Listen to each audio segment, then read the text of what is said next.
So, Brandon Eastman, host of the Be Better podcast. Thank you so much for joining me on Podcast Junkies. It's great to be here, sir. Thanks for the invitation. I'm excited to chat with you. I'm reminded of how I need to step up my background games. You've got a really nice, you've got the lights going on, you've got the Be Better branding. I'm in an interim space here because it probably looks like I'm in a sauna with all this It wood looks paneling good. back here. It's clean. Oh, man. Yeah, 100%. And the answer is no, I did not always have this background.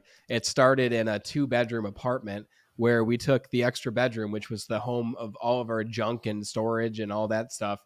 And I went on Amazon and I was like, I knew I was going to do a podcast. I just needed the equipment. I needed to get the stuff. I ordered a $50 desk. I'm still using the same desk today. I ordered a Blue Yeti microphone, which, like I mentioned, is one of the greatest microphones still to this day if you don't have like a Shure SM7B or whatever. Yeah. And I started recording videos, and I ordered these like curtains to put behind me. Like I had a red curtain, a blue curtain, a green curtain, because even if you don't have an extravagant background, a clean background is better than extravagant. Yes. Like I've had people come on the show and they've got the fancy office space, but they got a lot of junk everywhere. Yeah. And then I've had people on the show, like when Ben Albert started, he was in his bedroom and he kept it clean. And it didn't matter that there was a bed behind him because it was a clean space and all that. But eventually 3 years into it, well, it was only a couple years into it that we moved into our new home, which is where I am now, downstairs in the office. Yeah. And I kept the curtain for a while. I didn't have this microphone. And one day I got home and my wife is like, hey, you should go down and check out your studio. And I was like, why? And she's like, just go check it out. So I walk downstairs, I see lights under the door, and I'm like, oh my God, what's going on? I open the door and this appears. Everything here. I couldn't have done it without her, man. So you just got to start where you are and then build to where it is you want to go. And you don't even know where you want to go yet, but as you build, you'll figure that part out, you know? Yeah. I can't wait to jump into how you got to where you are now, but let's rewind the clock back a little bit. Talk a little bit about where you were, let's maybe just think about, did you have plans for being in communication or broadcasting when you were in college or studying this? Zero. In high school, I was one of those kids that never went to the guidance counselor to figure out what happens after, right? So I'm a senior in high school now, getting decent grades, and I was a B student, A in most classes. And I ask all my friends, what are you doing when you graduate? And they're like, I'm going to this school, I'm going to that school. And I'm like, when did you guys plan this? And they're like, we went to the guidance counselor. I'm like, I missed that appointment. I missed that announcement.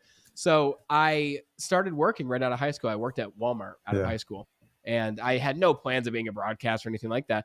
And about 6 months into working at Walmart, I find this opportunity in sales. And I apply for this opportunity. I learn I'm going to make like 10 times as much as I was making at Walmart, like almost literally. And I start working for the sales job, and I fall in love with sales at the age of 18. I start making really great money. I say, I want to rise up in this company. I want to become the best salesperson.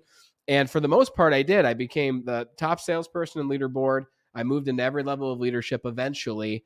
But when I was just in sales, Harry, I was making great money, but every other area of my life was practically in shambles.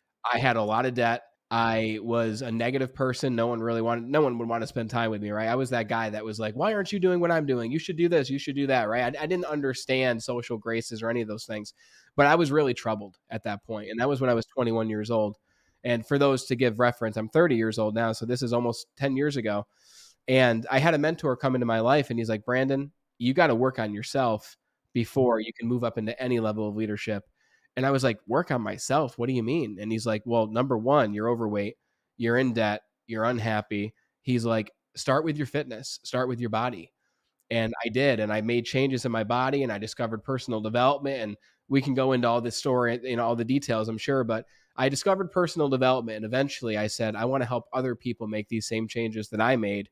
And that's where Be Better Industries came from. That's where the Be Better broadcast came from. Just trying to help people who were in the same spot as I was just less than 10 years ago. I saw in some of the trainings you had on LinkedIn, I saw some NLP stuff and I saw some Dale Carnegie stuff. Yeah. So I'm curious, when you start to discover things like that early on, it's transformational. And sometimes you don't get the message when you first hear it. I remember, I'm dating myself, my dad would have vinyl records of, I think it was like, if it was either Think and Grow or The Richest Man in Babylon and Thinking, and so kind of like these, at the time, I'm sure they were helping him. And I remember he would like call us down into the living room and we'd have to like listen to some of these things. And they didn't sink in at that time. And I think I applaud my dad for at least trying to put us on the path there. And I would come around to those teachings later on in life. But I'm curious how you found them and how they came across your path and what impact they had on you. The quote, when the student is ready, the teacher appears. Exactly. Yeah, Right. So if you try to get the lesson before you're ready, the lesson's going to go right over your head. It doesn't mean anything. for sure. It reminds me of when I first read How to Win Friends and Influence People by Dale Carnegie. And I wasn't at a point in my life where it was relevant. So I just breezed through it. It didn't really matter much to me. But I needed it. When I was 21, I needed those lessons. And I remember the first thing that my mentor, the man I just mentioned, who was helping me out, the first thing he did for me is he handed me a book. And he's like, you need to read this book. This book helped to transform my life, and it will do the same for you if you take it seriously. And the book title was The Secret by Rhonda Byrne. And have you read it, by the way? Yeah, yeah. You have? Okay. So you know the principles, law of attraction, what you think about, you'll attract into your life. Thoughts become things. And I'm reading this book, and it only took me a few days to read it because I was really committed to it. And as I'm reading, it's saying things like, if you want to make more money, then just imagine that every time you get a bill in the mail, imagine that that bill is a check that was sent to you. And I'm like, this stuff is weird. I'm like, who's going to do this? How does that work? How could that make any sense at all? And my mentor was like, Brandon, you need to trust the process. So I did. And I went through it and I practiced what it talked about. I started going to the gym. And I say to everybody, if you're in a place in your life where you're unhappy or you're unsure, you're not sure where you want to go next or how you got yourself where you are now, go to the gym, work out, lift weights, sweat, do things that will push you out of your physical comfort zone. I believe if we push ourselves out of our physical comfort zone, it helps us get ourselves out of our comfort zone in other areas as well. And you look like a fit guy, Harry. So I'm sure that you practice that philosophy too, right? No, totally. I think I'm grateful to be in this space where we're at now. And there's the old school, like weights are here. Like there's a pull-up bar, there's like the weight bench. And, ever since we've been into this new place, like I've just committed.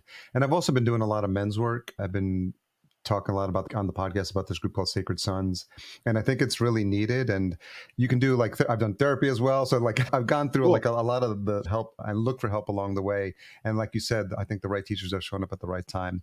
But specifically, last year was really pivotal in terms of like doing more men's work and just that connection that you can only have in a container where there's men in a safe space to open up, to release. So there's like we do physical combat and stuff, and there's like emotional release, and it's been really powerful. And I remember coming back from that and saying like, just doubling down, because I used to be into CrossFit probably 12 years ago, 15 years ago. And that's probably when I was like in the best shape of my life. And then just coming back recently and the understanding that you lose muscle mass faster as you get older.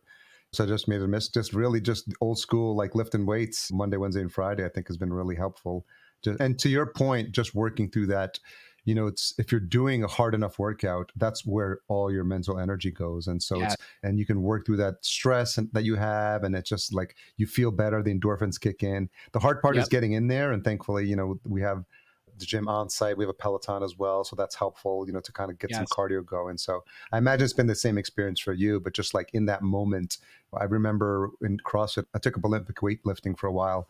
And at one point, you're bench pressing, not bench pressing, like squatting. I don't remember what the weight was, but it was a lot. It was a couple of 100 pounds. And in that moment where you put that weight on your shoulder and you have to go down and then come back up, there's nothing else in your mind. It's like a singularity of like thought about the only thing I'm thinking about is coming back up after squatting these hundreds of pounds of weight. And you got to do it. Once you're down, there's no turning back. It's like, I got to do this. And then you do, and you feel really good. And you always feel better. People think, well, if I go to the gym, I'm going to be tired. It's like, no, when you go to the gym, you leave and then you're energized to do the podcast. You're energized to build the business, to spend time with your family. Like, it's a prerequisite to energy. If you don't go there, if you don't stoke the flame, then you're going to have no energy to operate from. You're going to have no fuel. Absolutely. So you found yourself a mentor. You're going through these trainings, you're getting inspired, you're learning about the law of attraction, which is all this stuff is in line with the journey I've been on. I've been on like a spiritual journey for like 20, 30 years. And I noticed in one of your episodes, you talked to someone about like doing ayahuasca as well. So that's been part of my journey as well. So definitely, like, I wear my spirituality on my sleeve now. If you look at my LinkedIn, it says I'm the cosmic conduit for awakened souls, ready to transmit their message. So I'm just like, that's going to repel people as fast as it attracts people, because it's either for you or it's not for you. So it's nice to just be able to like speak the language with people who get it. And if they don't get it, then they're not your people. And then, and that's fine too. So Yes. you're going down this path. Your mind is being like open to these new ways of thinking. You're changing preconceived notions about what you think life is about. You've got this sales job that you're somewhat happy in, and you're making progress in. So talk a little bit about that journey now as you're doing the development, as you're growing and you're moving and thinking about where you want, what you want to do in your career. So as I work on myself, 6 months later, I lose more than 60 pounds. A year later, I eliminate more than $20,000 in credit card debt. I see these massive shifts in my life. I feel better because for those who have had debt and then you find yourself debt free, it is a liberating feeling. You breathe different, you talk different, you walk. Everything changes when you can get yourself out from under that debt, specifically high interest debt like credit card debt, which is 20 something percent interest. So I had more money in my account. I felt better physically. I got a new wardrobe, which made me feel better in itself. And finally, I apply for leadership at this company. And my mentor was my boss, and he interviewed me, and I got the job. I became a trainer. And then eventually I became a sales team lead over a team of about 17 people. And at that point, my boss never liked giving public speaking trainings. He never really liked giving the trainings. We had one a month. And I said to him, I said, hey, are you open to me delivering the next training that you're giving? And he's like, yeah, what do you want to talk about? And I said, well, I'd like to talk about my journey. I'd like to talk about goal setting and time management and discipline. And he's like, yeah, do your thing. So the first time ever that I'm putting together a training where I'm going to speak to 40 to 60 people, I think it was like probably in the middle there, about 50 people in the Albany team. And I've got notes upon notes in my notebook of like exactly what I'm going to say, what I'm going to do, practiced it for at least a month, practice this over and over. And this is when I discovered my superpower. This is when I discovered what I love to do. And I'll tell you how you know that it's your superpower. You just know, and I'll tell you how. But I gave the training and I felt like I was in my element. I felt like my fire was burning. I felt like I was doing exactly what I wanted to do. People came up to me after and they said, Brandon, I had no idea you could speak like that. And I was like, I didn't either. And I don't, if I look back, it would probably be the most cringy video I've ever watched, I'm sure, because you come so far and you learn so much. But at the time, it was the first time I've ever done that. So after I deliver this training, I think I want to do more of these. And I mentioned to my boss, hey, can I do more? And he gave me every training after that. So if you want something, you got to ask for it. Of You got to course. go for it. Right. And I did. For the next 6 to 7 months, I delivered every team training and it opened the door for me to take it to the next leadership level. And over the next 5 years, I moved to one of the highest positions of leadership inside of it's Verizon Wireless. I moved to one of the highest positions of leadership inside of Verizon Wireless for upstate New York, organizing all the conferences. We had our own podcast for the market, which is about 44 stores, 350 employees. So I had some podcasting experience before I even began, which is great. If you can practice your skill set somewhere else where you get paid to do it, Yeah. that's fantastic. So over the next 5 years, up until 2019, I developed my skills, did the podcast with them. And I said, you know what? I want to do these things for people and help people outside of this company. I want to help people all over the world. I want to be like these people that I've looked up to for the last 5 years, Tony Robbins, Jim Rohn, Jocko Willink, Robin Sharma, all these amazing people. And I want to start my own business. And I did. I took the leap. And I'm sure we'll talk about that too, because that goes to the next part. But that's the story up until that point. So for folks that are in that transition space, I was in that similar space, and a lot of people like glamorize it, like, oh, like I took the leap and everything worked out perfectly. And then for me, it was just like I was in corporate for 20 plus years, just in the 9 to 5. And I started my podcast in 2014. So I was kind of doing it on the side. And then the writing was on the wall with the consultancy job that I had at the time. They had hired someone with a better skill set to do something. It was like in supply chain or something. I was doing like account management or something. And I was like, this is not my passion. Clearly this person they hired, that's their passion. So the writing was on the wall. I was like, I got to get something going because I see what's coming. And that's why I started the podcast. And then it's funny, you mentioned Jim Rohn. I hired a coach at the time too. I was paying him $1,500 a month. It was a lot of money at the time. Yeah. And I remember the Jim Rohn quote because I came into, once you're in the world of digital marketing, you start to see all these people, and that quote of you are the average of the 5 people you spend the most time with. That one really was the most impactful for me because I remember joining the mastermind and being in this room with these 6 and 7 figure entrepreneurs. And I was like, who are these people? Like, where did they come from? Like, you're in a 9 to 5, like, you don't even realize this world exists. I always like to Yes. refer to it as like digital Narnia. I was like, holy smokes. Like, I didn't know. And I was swimming in the deep end for a long time. I felt completely out of my element. And I was like, but I got to learn. I got to learn from these people. And that's how I essentially started my podcast agency like a year later in 2015. And those people were my clients because I'm like, oh, they understand opportunity costs. They understand what an hour of their time is worth. They don't want to do all this stuff. And so I created a high end ticket offer for them. And, since then we've launched over 120 shows for clients.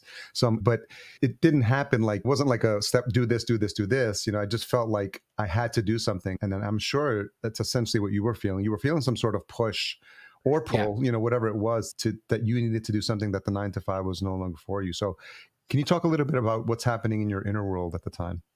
Well, my inner world was exactly what you're describing. It was, I want to do more, but I'm not sure how to do more.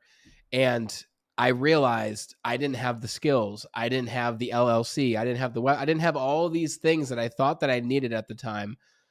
And I made at that time one of the greatest investments I could possibly have made.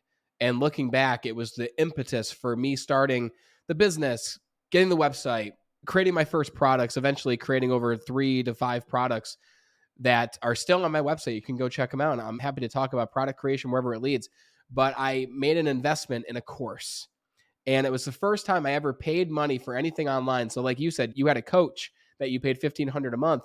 I also had a coach in 2021, so several years in. But before that, I bought the course. And the course, it's still out there. It's called the Knowledge Business Blueprint. It's by Tony Robbins and Dean Graziosi.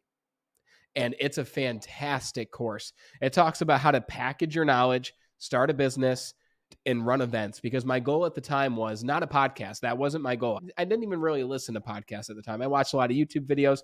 My Yeah. goal was I wanted to run live events. Okay. I wanted to get a lot of people in the room and run events. And my first goal was I want to run a local event in the Albany area by going through this course. And I did. And I learned a lot from that experience. From that course, my website was created, my business cards, my first video content, my first pieces of content in general were me in my living room in the apartment I mentioned earlier, delivering trainings on how to set goals, how to be a better person, what it looks like to be successful, all those things. And it led to my event. And I spent thousands of dollars marketing this free event, the first event I would ever do. I'm thinking there's going to be 100 people here, probably more. We got to make sure we have room. So I called the hotel. They broke down another wall to have more room in the space. And we get to the event after spending thousands and creating the website and creating the funnel. And there was 12 people in that room. Wow. And 5 of them were my family. So 7 strangers. And I'm like, what is happening? I went through this course. I learned all these things, but it didn't work. And at the time, I'm like, I'm a failure. But I learned so much. I learned how to run ads. I learned how to put together a landing page. I learned, most importantly, what didn't work.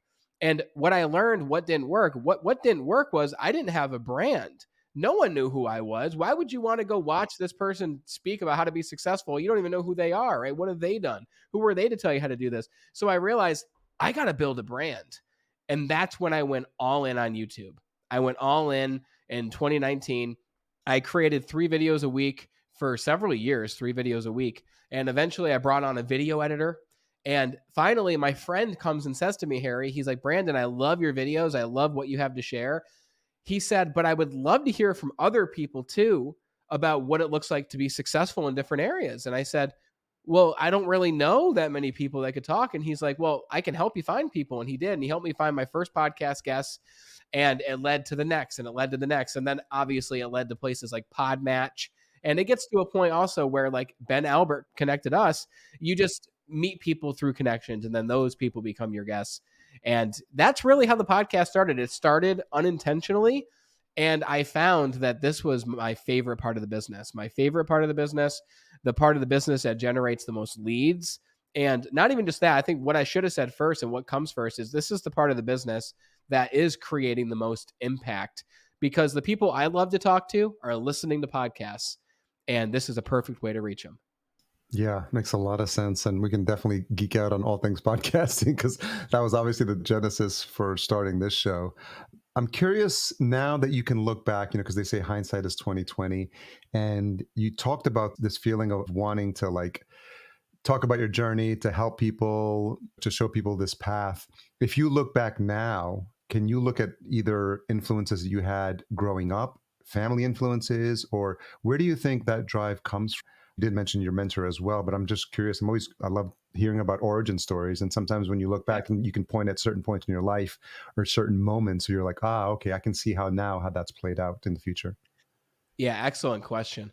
This might not be something that most people agree with, but I believe that all of us are born with a blueprint.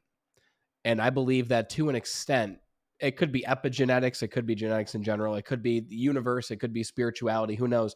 But I believe that when we're born, we're this parcel, we're this human being that has these hardwired connections already in us to do certain things well. And I was born to a great family, mother and father. They're still together to this day. They're still alive, which is amazing. I'm blessed. And I had a great upbringing. And my dad was a hard worker. He was a business owner my whole upbringing. He's a construction worker, but he owned his own business. My mom worked. She did daycare. She was a waitress. They did whatever they had to do to make ends meet. And they created a beautiful life for themselves, especially considering my dad came from foster care, never knew his father. My mom didn't have the best upbringing. So these two lower class people becoming middle, upper class people through hard work. And I grew up in that family. And I noticed several things from a very young age. Aside from learning from them that hard work is everything, you must take massive action. I believe in the law of attraction, heavily believe in it. I love the principles. A lot of people take it in the wrong direction by just thinking of what they want. You got to think about what you want for maybe a few minutes, but then you have to take an hour of action for every few minutes you think about it. Okay. You got to take action. And I always found that there was two things innately about myself that just came natural. I loved to teach and I loved to talk. Those two things. And they manifested themselves in many ways. They manifested themselves in bad ways when I was in school, getting sent to the principal's office for Yeah. talking over teachers. Yeah. And they manifested themselves in great ways. I remember when I was 13 years old, I was a gamer, a heavy gamer. And quite literally, I was a fat kid and I was also a heavy gamer. And I played this game called RuneScape. And a lot of people listening probably have heard of it. It was a giant game. It's still around to this day. And I created a YouTube channel where I made video tutorials of how to play the game, how to beat certain bosses. And they were not very good, but I built quite the following when I was 13, 14, 15 years old. I had over 1,000 subscribers. Some of my videos had hundreds of thousands of views. Nice. An average video would get 7,000 views. And I didn't understand these things. I was just making videos because I like to teach and I like to do it. So looking back, I find that when we're in our younger ages, even our young teens, before the world takes over, before the 9 to 5 takes over, before all these things in life take over, you know what you want to do. You know what you're good at. You know what your abilities are. I always knew I was a teacher. I had a blackboard in my room when I was like 6 years old where I would write math problems and I wasn't even good at math, but I was teaching an empty room. So what were those things that you did back when you were a child? Were you always into fairness? Did you Yeah. stop the fights? Maybe you're a law enforcement officer, right? Were you a teacher? What is it that comes naturally to you? And remember that because you don't have to discover what you're great at. You just Yeah. have to remember what it is that you cloaked over with the junk that this world and other people have thrown at you. So important, and I think that's something that a lot of people lose sight of, because I think what's interesting when you start to look at what happens from a spirituality perspective, and I've studied Buddhism as well, and they talk about those first 7 years, children are still in this like connection to the world they came from mindset. So everything, their imagination is their reality. Like, and so when they say they're talking to someone that, it could be they have that connection, or when they say they can talk to the flowers or nature, that they have a connection to that, and so I think nurturing that is really important because that's really a developmental time for children. And a lot of times parents are like, oh, that's silly, or don't do that, or you shouldn't do this. And just like they're really like starting to shut down all these aspects of creativity that really just need the most nurturing at that time, because that's when they're developing what they're innately good at, or discovering their blueprint, if you will. And so it's important and something that I think about a lot. No doubt. I'm reading this book right now called The Artist's Way. Oh yeah. It's by Julia Warren. I'm pretty sure Warren's her last name, but she says exactly what you just said. As kids, most kids today are not given the encouragement that they need. When they want to do something new, rather than say, yeah, go try it and find out, we try to tell them what's happened to us and why they shouldn't do it. And we limit them, right? And we stoke the opposite of stoke, actually. We limit their creativity. Yeah. And they grow up into adults who aren't creative. They think being creative is something that only is there for a certain amount of people, but we're creative beings. We're Mm-hmm. meant to be Mm-hmm. creative. We're meant to create new things. We're meant to serve Yeah. with our creativity. And that's really what that's, whatever you believe God to be, that's God's work, is us expressing our creativity, having conversations like this. Like the words aren't just coming into our head, they're being channeled to us by whatever you believe. And I truly believe that when I'm presenting, when I'm doing an event, when I'm in one-on-one coaching and I'm present with that person in front of me, when you're lifting the weights and you're present in that moment, you are channeling God. You are channeling the universe. We are a vessel that channels the energy that is given to us by whatever this force is that you believe. And that energy is limited in young children. And these are things that just aren't taught to new parents. You don't get a parenting class unless you find one yourself. And then who knows who the teacher is, right? Maybe they limited their kids' creativity. So you've got to learn for yourself by educating yourself. You've got to be educating. Jim Rohn said, miss a meal, but don't miss reading, right? Read for 30 minutes a day. And he's Yeah. absolutely right. Yeah. You got to learn from other people's experience, and you got to learn from the right people. You mentioned reading. It's just something that's interesting for me because reading tied into productivity, and I'm always looking for ways to be more efficient and take more advantage of the little time we have throughout the day. Do you have a structure for how you consume content now? I'm assuming you got a lot on your plate, a lot working with the podcast and your business, but I get the sense that you're always the eternal student. Yeah. So I still work in sales. I've been with the same company for 12 years to this day. And on my drive each day, I've got about a 30-minute drive, and it's mostly all highway. So I'll listen to audiobooks. I'll listen to YouTube videos. I'll listen to courses on the way to work. So I won't watch it, obviously, but I'll listen to it. And I'll re-listen it. This is a newer thing I've been doing the last few years. I re-listen to everything. I'll listen to it once, and then I'll listen to it again and again and again and again until I can practically recite what it is they're saying. Because a lot of us, including myself, will read a book, we'll go through it, and we'll be like, yeah, I learned something.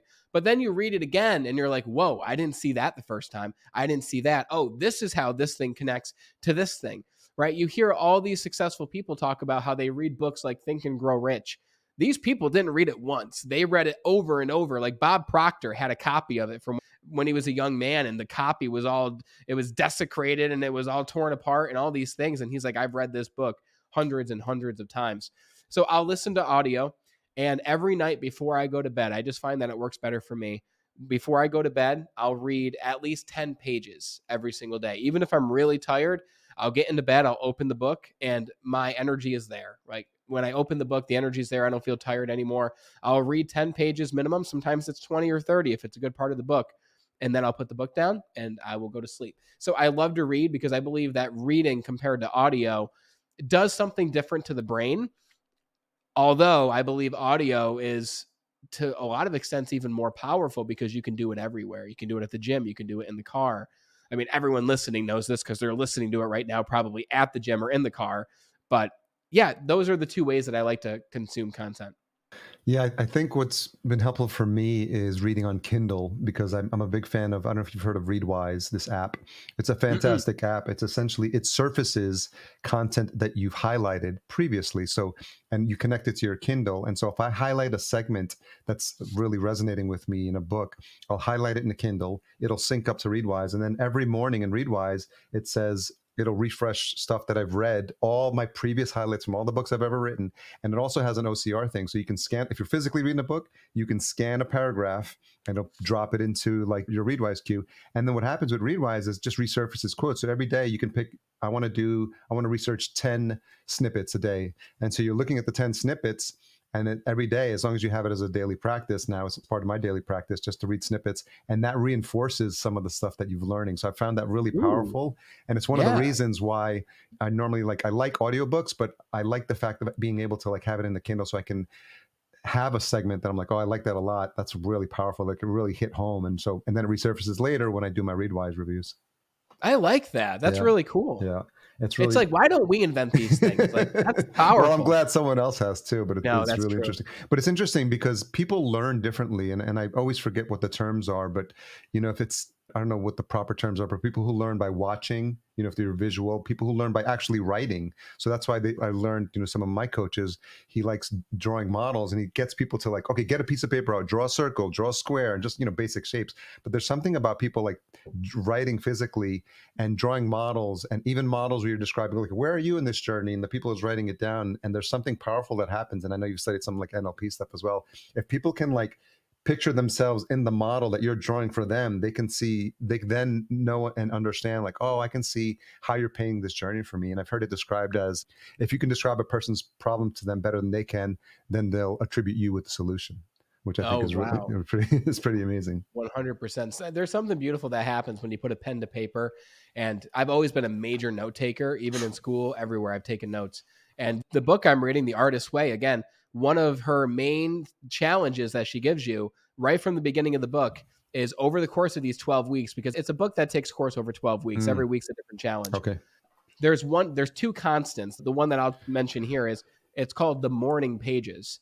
And every morning she says, wake up an hour earlier, which I've started waking up an hour earlier, 5 a.m. versus 6, and write 3 pages of whatever you want every single morning. You could talk about what happened yesterday. You could talk about what you're going to do today. You can talk about what's not going well, what's going well, your goals, your work, your business, whatever. Just write. It doesn't matter what you write, if it's spelled correctly, anything. So my notebook upstairs, for the last week, I've been doing this. And every morning I'm writing 3 pages. It takes me about 45 minutes to do this. My hand hurts at the end. But you're absolutely right. By the second page, going back to what we said earlier, that creative universal force is there. Yeah. And your hand is just floating across the page. And you'll write about things you never thought you'd write about. Like, I started writing my new book over the last few days because I'm like, I have nothing to write about. So let's start writing the new book. And it just floats off the pen onto the page. And writing is so powerful because as you're writing things, you can only write so fast. So as you're writing things, your mind is keeping up and you're creating pictures and videos in your mind. And if you're familiar at all with NLP, then you know that we only think in terms of pictures and videos. Those are the only things we think of. So if you can help someone change the pictures and videos inside their mind, you can help them change their actions. You can help them change how they feel, their thoughts, emotions, everything. So it's a very powerful way to center yourself and reactivate your creativity if some of it has gone away over the years. Awesome. I love that. Let's talk about the podcast. So you were doing YouTube videos. You had a friend who convinced you to start speaking to people. So how did you prepare for that? Were you familiar with interview-based shows, or did you have a format you wanted to follow? I'm curious because it's a shift. Obviously, doing solo content is very different, in terms of how you prep and how you think about content when you're having to then involve another person in the conversation. Yeah, there's no doubt. My first episode was actually an in-person episode. It was it was actually, I think, my only in-person episode. I was traveling for work, and there was this top performing salesperson in the area that was at the same meeting I was. And I was like, hey, you want to record a podcast? I brought my camera, and he's like, yeah, let's go do it. And he's a good friend of mine to this day. We go to the hotel, we set up, and we record.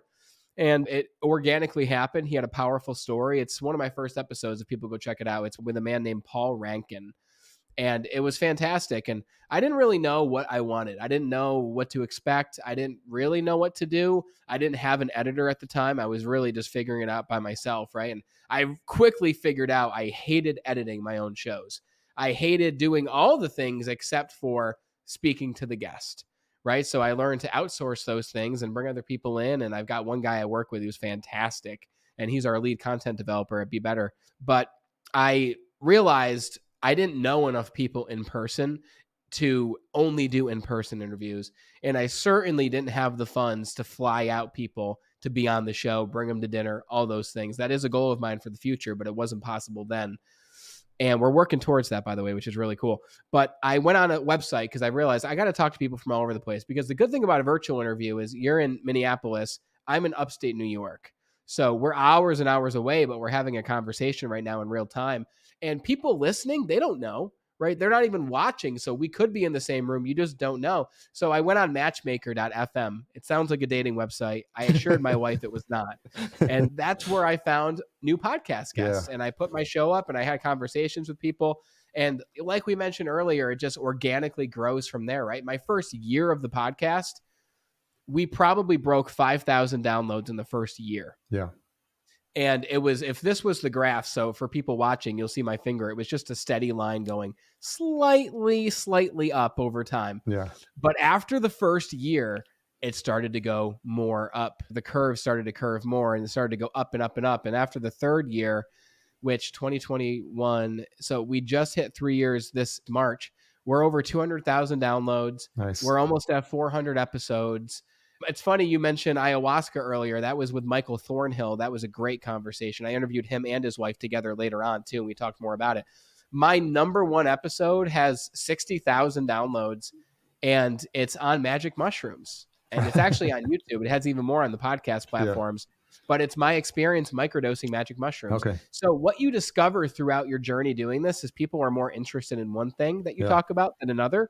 So talk more about the things that other people actually want to hear about, not just what you want to talk about. Yeah. So I've created several videos on magic mushrooms. It's just tough because YouTube's deleted several of them, Yeah. and it's discouraging. So I didn't make too many more of those for obvious reasons. But you learn a lot about yourself, and you learn even more about what other people want as you do it more and more and more. So, given that you've introduced it and we've had a couple of mentions of ayahuasca and plant medicine, what's been your personal experience with them? And just as a bit of context, like I've been on a journey for many years. We talked about my spirituality, but also I've had several ayahuasca sessions with very powerful experiences. One in which I saw the moment that I selected my parents, which is pretty crazy. So Whoa. I just knew that these two people would be allow me to have the experience here during this lifetime that I wanted. It was almost like I see myself as like a soul that was hanging out with other my soul friends and be like, I'm going to go do this on Earth. And they're like, okay, but where are you going to do it? I think these two people will allow me to have the experience that I want to have. And then I Yeah. picked all these like difficult life challenges. Like, and so I always say I created this life because I wanted to. So I've had powerful experiences, and I've got a very respectful relationship with what they do. And I know it's a interesting and touchy subject for some folks, but I'm curious about what your personal experience has been. Yeah, I think it's becoming much less of a touchy subject, and I think it's much more of a curiosity now more than it's ever been. I mean, the fact that this YouTube video of mine still gets 500 views every other day blows my mind. Like, I didn't realize there were so many people out there who wanted to know about psychedelics and magic mushrooms specifically, and they're out there and they're in mass, and eventually it's going to be legal everywhere, just like marijuana is legal everywhere. And it took many, many years for that to happen, which is another story. But you gave me chills when you just said you picked your parents, you pick the life challenges you wanted to have. My friend Ben rants and raves about that, not Ben Albert, a different Ben. He rants and raves about this book called The Journey of Souls, where this psychotherapist put people into a trance and hypnotized them, and they were talking about their past lives. And he found the same theme among all of his clients that he didn't even expect, where everyone says in their past lives and before they were born, they chose the challenges that they would have on Earth. And Earth is like a proving ground to overcome the challenges that you've picked or that were given to you. So when you just said that, man, that's absolutely wild. Have you read that book? I have heard of it. I haven't read Okay. that one. Yeah. Very interesting that you say that. That's funny. So yeah, I haven't had ayahuasca. I haven't tried that. I want to eventually. I'll go to Michael Thornhill's retreat and do that eventually. But I have done magic mushrooms a few times for the full dose, and I've microdosed for 90 days to see what that was, and that was a great experience. People can go check out the video for more information on that. But the full experiences I've had, we done one. My friend and I, Dustin, we did one heroic dose of magic mushrooms, and I was curious about this for years. But I was the guy in high school who was like, anyone who does drugs are scumbags. They're bad people. You never want to do these, right? Everything the government tells us, I believed, right? And now I realize, well, maybe there's a reason they don't want us to have these things, but we won't go down that road. That's for maybe another That's another podcast. podcast. Yeah. Exactly. So I did magic mushrooms with him, and rather than go over every little detail, I learned several things from the experience. And what was wild is you realize that every living thing around you is truly alive. I remember the person who was trip sitting us, she came into the camper that we were in because he's got this beautiful music studio bus camper concoction. She brought in this fern, this leaf. And it sounds wild whenever I tell this story. And she's like, guys, hold this fern. She's like, when I was on acid, these things were like alive in my hands. So my friend Dustin grabs it and he's holding it and he's like, wow. And I'm thinking, what's going on over there? I want to hold the fern. And I hold it. And I held probably two babies in my life before I held this fern. But holding this fern was like I was holding a baby in my arms. This leaf was alive. Like it was a big giant leaf. And I was like, this is unbelievable. It was wriggling and squirming in my hands. And I was like, you got to take it back because I can't keep holding this thing. And that was one of the funny parts of the experience. But I learned several things, and they came to me as innate knowings. I don't know where they came from. I just knew them. One thing, and let me preface this because I specifically have mentioned God several times during this conversation. I'm really not a religious person. I'm not. I believe in God. I believe, to me, God is this force that's all around us that causes the trees to grow, causes the grass to grow, causes the snow to fall. All the things that we can't explain, I believe, is God. It's that mystical force that's ever present and always moving. I knew in that experience that I was God and that all of us are God. We are all one. We are God. Why are there wars? Why do we fight each other? Why do we cause harm? We are all one being. I knew that to be true. And it wasn't like I was thinking of it. I knew it to be true. And it's hard to understand unless you've had an experience like this. But that's the first thing. The second thing was I learned that nothing in life is urgent. Nothing is urgent. Along with, I'm sure, maybe even yourself, correct me if I'm wrong, and a lot of other people who are on the path to achieve great things and we have big visions. We're constantly thinking, am I moving fast enough? Is what I'm doing working? How can I make this go quicker? Why is that person there and I'm here? I want to go where they are. I had an understanding, as if it was a whisper in my ear, that nothing is urgent. You're on the right path. Keep doing what you're doing. And the third thing was a simple message of keep helping people. Help more people. You are here to help people. Forget about yourself and help others. It was like something that was in my mind and being whispered in my ear the whole time. And since that experience, I was hooked. I said, this is what everybody needs. And there's studies. I mean, there's Stanford studies now of magic mushrooms where people who took them 60 days later, 90% reported, even more than 90% reported that their depression was gone after one full experience on magic mushrooms. So if this plant can do this, and really it's a poison, more than anything, your body is fighting for survival. If this poison and plant can do this to us, what else can it do? What other experiences can we have to truly understand and know ourselves? And I hope that answers your question. I know I kind of went on a I tangent mean, there. it just opened up like a whole can of worms, or open up the rabbit hole, the spiritual rabbit hole, is what I like to call it. But it's so fascinating. And I think I've been opening myself up to allowing the moments to happen that are just like either meant to happen organically, and just having these conversations. And you never know. I love holding the space for these conversations and not knowing where they're going to go. And I'm trusting now that the universe is putting people in my path, or putting conversations onto this show so that they can get out. Because I had no idea that we were going to have this conversation. Yeah. But it's just amazing when you like are in the mindset where you're allowing things to happen in a way, you're allowing the abundance to flow through and letting it happen and not restricting it. Because for a lot of people, they could feel uncomfortable. And I think that what I get from what you're saying and what I'm trying to communicate to the listener is to test out being more comfortable in this space. It's what people like to call woo woo. And I think the people that use that phrase are the people that are uncomfortable with spirituality, is what I'm Yeah. convinced of.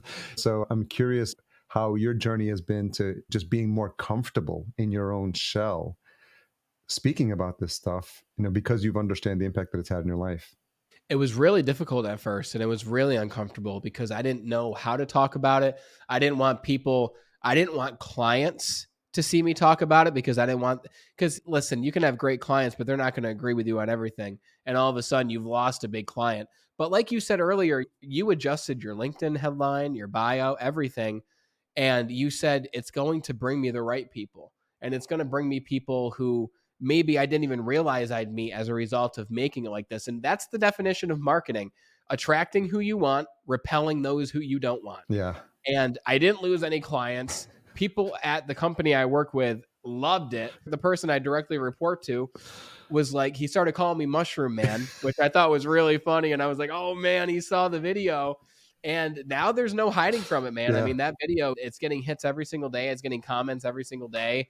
And I want to make more content about it. It's just a really sticky subject. Yeah. But you just have to do it, right? And obviously, you've got to be self-aware enough. If you work at a job where it's not going to be okay, like you got to understand what's going on around you. You have to have situation awareness.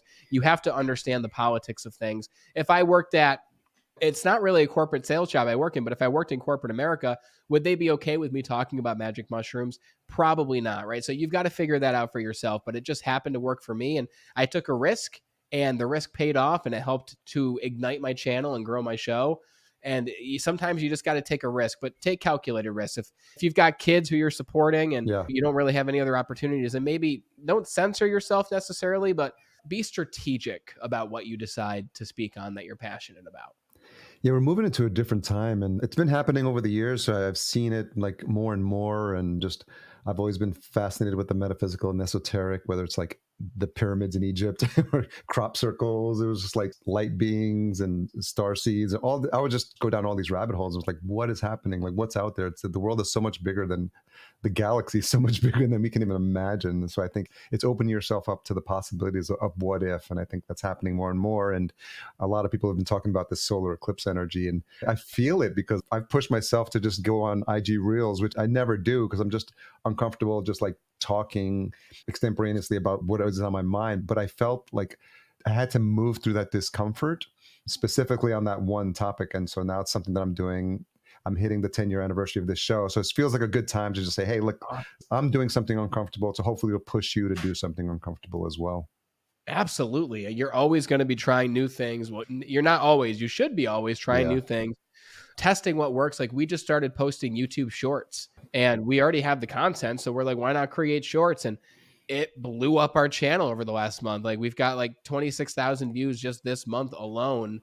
And I mean, over the course of 3 years, the show got 200,000 downloads. So it's like, look at what we can do every single month because of shorts that then bring people to your full channel so they can see the full episode. So trying new things constantly to get a different result and get a faster result. And I know I mentioned nothing is urgent, but if you're not growing, you're dying, right? Yeah. So you've got to be growing in some way or another.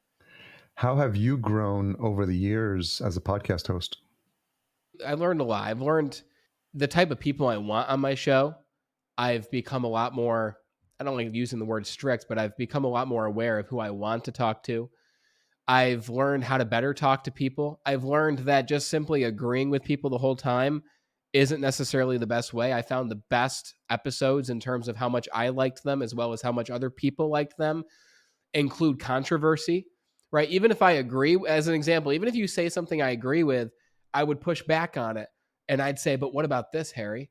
And then I don't know how you'd react because I didn't do that, but you'd be like, well, and then you slightly get a little bit more aggressive. And now there's energy going back and forth. And that's good for a conversation. You know, like when I listen to my favorite podcasters like Joe Rogan, and even more so nowadays, Patrick Bet-David, if you're familiar with him, he is a debater. Like he will just go back and forth. He has anyone on the show to talk to anybody. And it's controversial. And that's why people listen to it. So I've learned more what people want over the past 3 years. And I've also learned more how to monetize it over the past 3 years. At the beginning, you do it and you're just doing it because you love to do it. I'm still doing it because I love to do it. But I started asking myself the question, what if I could make money doing this while enjoying it? And I started to create digital products and I started a coaching service and I started working with sales teams, and we're in the heat right now of planning a retreat for only past guests of the Be Better broadcast, which is about 300 people, for Costa Rica in October. We're bringing them to a mastermind retreat. We're going to have an amazing time for 3 days, 4 nights, and we're going to help each other grow our businesses, right? So I've learned even more so that you can't get there alone. Like you said, you're the average of the people you spend time around. I've met over 300 people who've been on my show. I've been on probably around 100 shows like we're doing right now. So now I know you, you know me, we can work together. We can create something beautiful. So you learn that you'll get somewhere faster if you travel together than alone. Oh, yeah. I think more than anything. So those are the few lessons I've learned over the years. Yeah, I think that's an indigenous saying. Yeah, if you want to go fast, go alone. If you want to go farther, go together, or something like that. I definitely, it's one of those. Let's get some ancient wisdom definitely in there. Loving this conversation. I feel like I could go on for hours. Yeah. So I'm really loving the energy here. I'm curious, trying to think about a couple of different paths to go, but I just want to be respectful of your time. I have a couple of questions that I ask people as we get towards the end of these conversations. The first one is, what is something that you've changed your mind about recently? Oh, that's a great question. We talked about this before we filmed, but starting a family changes what you want.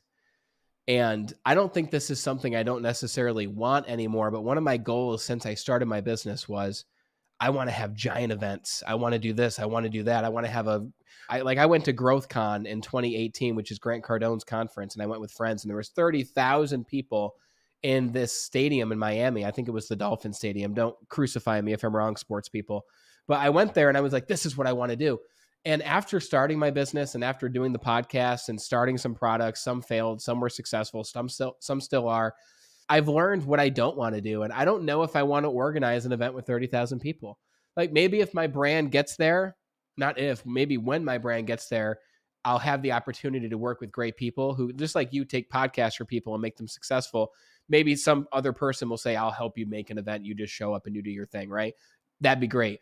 But I found more so, I love the more intimate settings. I love taking, like we just mentioned, 10 to 12 people to Costa Rica and really diving deep for 3 days with just 10 to 12 people and really helping them make an impact.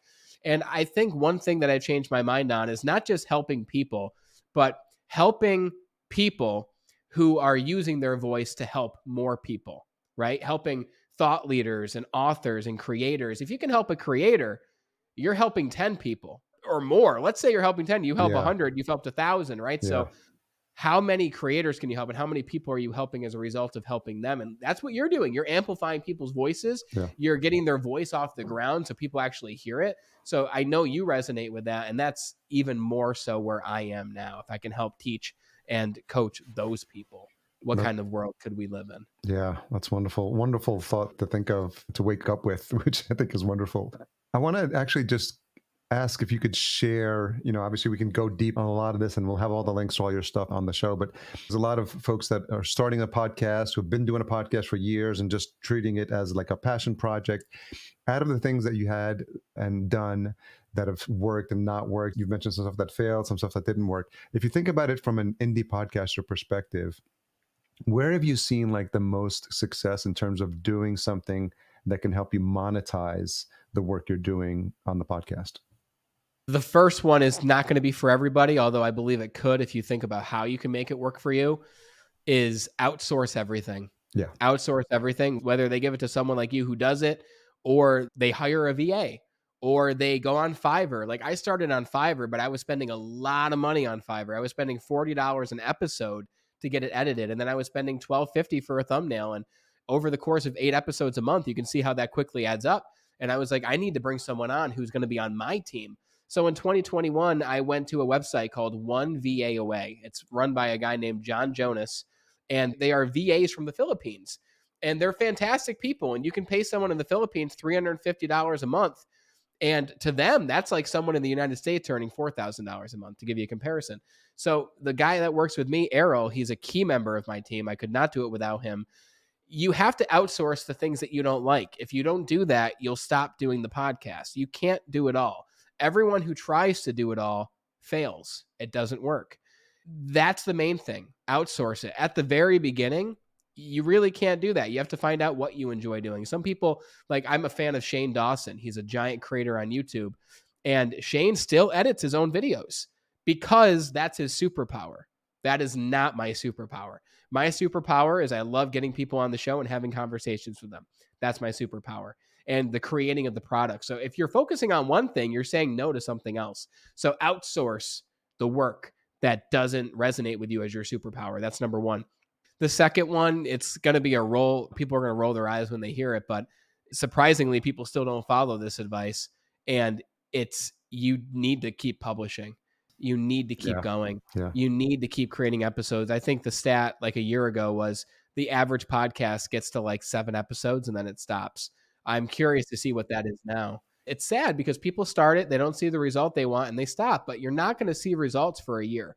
You're probably not going to see results for 2 years. You won't see great results until maybe 5 years. So you don't do it because you want quick results. You do it because you have a greater purpose and mission behind doing it. Your why is strong enough for you to keep doing it, but you just have to keep publishing and don't even look at the downloads for the first 100 episodes. And I know that sounds crazy. People will say, but you need to track it. You need to know what's working. Yes, I agree. Maybe check every 20 episodes or so. But if all it's going to do is discourage you, then what's the point, right? Just get going. Mr. Beast said he made 100 videos before he even made his first great video that even did any level of success. So record your first 100 episodes and then determine what you want to do after that. That's a really good 1-2 starting point, because I think people skip the basics because they want to get to the fancy stuff. So last question, what is the most misunderstood thing about you? I was and am frequently the guy that people come up to and they say, "You're always so happy, right? You're always in a good mood. How are you always in a good mood?" is the question I get all the time. And I love that because it gives me an opportunity to maybe help somebody, of course. But people frequently misunderstand that the people you see who you believe are always in a great mood, they're not always in a great mood. And that's life, right? We all experience the range of emotions, but we experience some emotions more than others. So, do I experience, like the other night, I was telling my wife, I was like, I feel really weird tonight. I feel like fearful and paranoid. And I never feel this way. And I think it's because I was watching this like really this dark documentary on YouTube that I probably shouldn't have watched. It was really bad. And it affected my mental space, Yeah. which just goes to show everything around us is affecting us to a certain degree. And I'm not always in a great mood. I'm not always being better. I'm not always on top of my game, but I've trained the muscle enough to be able to do that when I need to do it. When I need to feel good, I know how to do it. When I need to show up as my best self, I know how to do it. And that's not me saying I'm being fake. It's me saying I know how to turn it on when I need to turn it on. And I think that's the beauty and the essence of NLP, which for those who don't know what that is, it's neuro-linguistic programming. It's training your brain. It's training your language in your brain to create a physiological response in your body. And we can all feel the way that we want to feel when we want to feel it. You just have to train the muscle and learn how to do that. So to answer your question in a short way, I'm not always the happy guy, Yeah. but I know when to turn it on when I need to. And I know that if I'm not feeling good, it's not permanent, it's temporary. And if I continue on, I'll feel the way that I want to feel again. Yeah, that's so important because I think in this age of like people seeing other people's lives on social and seeing people's best version of themselves, I think, something that I've been conscious of is because, sometimes I'm not having a good day and the last thing I feel like doing is an IG reel. Like I don't want to share anything. It's just, but I think it's just moving through that space and sharing the ups and downs. I've been doing it with my newsletter at harryduran.com, publishing that for over a year, and just sharing like stuff that's like bumming me out and just saying like, oh, I just had a challenging experience with a client, or I'm having this personal thing that I'm going through. I just been like working through my neurodivergence, just had a chat with my therapist. And I think those are the ones where I'll get the reply back to the newsletter when it goes out on Saturdays, like, hey, thank you so much, from someone I've never even heard before. I didn't even know it was subscribed. And they'll just be like, this is exactly what I just needed to hear right now. So thanks for that. So I think to what 100%. you're talking about is just like, you got to share the highs and the lows. I believe we're all on this planet to share our stories. And we're all, I always like think of it as we're on the rungs of a ladder and we're learning from people like one or two rungs ahead of us. And we're sharing our journeys with someone who's like one or two rungs below us. And it's just, we're keeping that going as we grow. And then look, I just learned this. How about this? And someone's learning from that. So I think don't discount the message that you have to share with the world, because I think when you share it, you're going to realize that someone needed to hear that. So Wow. I appreciate you like sharing that and being vulnerable, throughout this entire conversation. And I really enjoyed our time together. You just took what I said and made it sound 10 times better, brother. So that's a great way to end. And I love where this conversation went. I hope it helps people. And you're a fantastic interviewer, brother, because I had no expectation of where we'd be going. I know we'd be talking about podcasting, Yeah. but it went in a lot of different directions that I think are really valuable to podcasters, but to people everywhere. Yeah. So thank you for facilitating this conversation, man. This has been great. Yeah, and thank you for bringing all of yourself here, because a lot of times people are like worried about making themselves look good or what they should or shouldn't say. And I'm just trying to create a safe space. And I think thankfully over the years, I've learned how to do that better and just be a better listener, better connector and a communicator, and focusing my attention and just getting the best out of my clients so you can share your inspiring stories with my audience as well. So if people want to connect with you, learn more about what you're working on, what's the best way for them to do that? Yeah, the best way would be go to bebetterindustriescom. And from there, you can find my YouTube channel, you can find other socials, all that stuff. And if you want to have a conversation, go on LinkedIn. That's where you can message Yeah, me. We can start a conversation. And anyone starting a podcast, I'm happy to help. I'm happy to give tips or look at yours and give you advice, anything like that. Just reach out. I'm happy to sounds help. good. Well, Brandon, thanks a lot. I really appreciate this conversation. Thanks. Shout out to Ben Albert again for connecting us. And I Yeah, really thank you, Ben. I really And thank appreciate. you, Harry. Yeah. I really appreciate our time together. Right back at you, brother.